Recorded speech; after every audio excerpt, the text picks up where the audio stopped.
morning and welcome to Captain Morgan Full Game. Today's video is a review and a tactical breakdown of boys. But before we get into it, the usual stuff, the housework. If you like my content, like this video, press the like button. If you like my content, subscribe, press the bell button to stay up to date with all my content. Share the video. Commenting is really important for me, as nearly as much as liking the video. The likes and the subscribes help the channel out, but the comments, I get to interact with you guys. I get to know what you feel, and hopefully we can build a nice little community, and that's it. So without further ado, boys. So you've got the boys, which are strength, movement 6, toughness 5, save is 5, 1 wound each, 7+ leadership. OC2 contains a knob. It's which is movement 6, 5+, 2 wounds, 7+ leadership, 2 OC2. Sorry about that little interruption, Landon. So boys,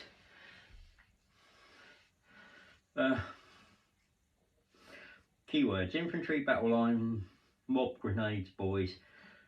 Keyword faction as orcs, of course. Get war. Now, abilities: get the good bits. At the end of your command phase, if this unit is within range of an objective marker, you control that objective marker. It remains under your control even if you have no models within range of it, until your opponent controls it at the start of or end of any turn. So sticky objective. Great, we'll go a bit further into that, into tactical. Ranged weapons, they can have slugger, shooter, rocket launcher, combi weapon, big shooter. You've got big chopper, close combat control, or power claw. We'll go into that in a sec. The 9 to 19 boys and the knob, boss knob. The boss knob can be equipped with slugger, chopper, and every boy is equipped with slugger, chopper. The boss knob can have his chopper, big choppers replaced with power claw, which is what I do. Any number of boys can each have their slugger and chopper replaced with 1 shooter and 1 close combat, and for every 10 you can replace the chopper and slugger with 1 big shooter or 1 rocket launcher and close combat weapon. If this unit has a starting strength of 20, you can attach up to 2 leader units to it instead of 1, but one of those has to be a war boss model.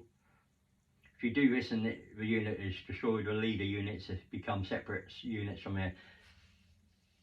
with their original starting strength. Now,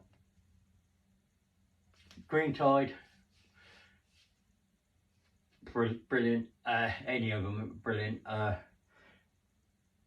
You'll probably have in every other detachment 1 or 2 units of these.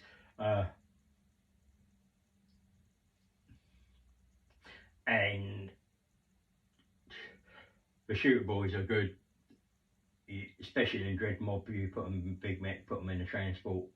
You get at -1 on AP on the shooters and big shooters.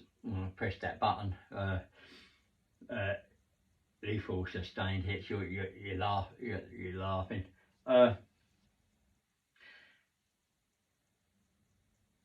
Looking at cleanse and deployed tell at home as fixed, especially in Green Tide, 120 boys.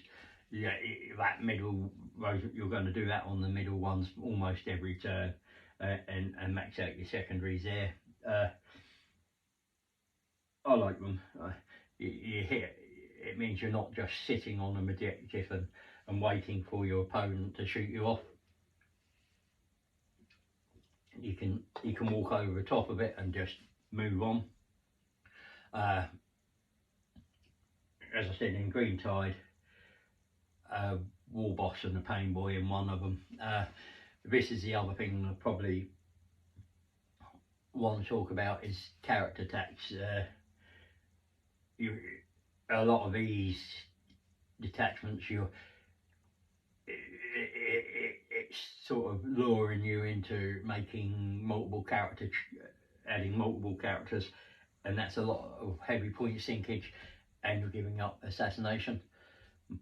You might actually decide to go to just have one or two, and which is a few, and save those points for other units, getting extra units somewhere else in.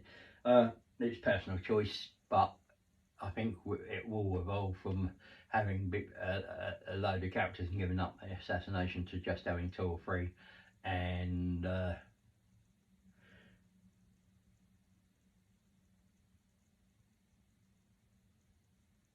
not giving up that assassination or making your opponent's life a little bit more difficult.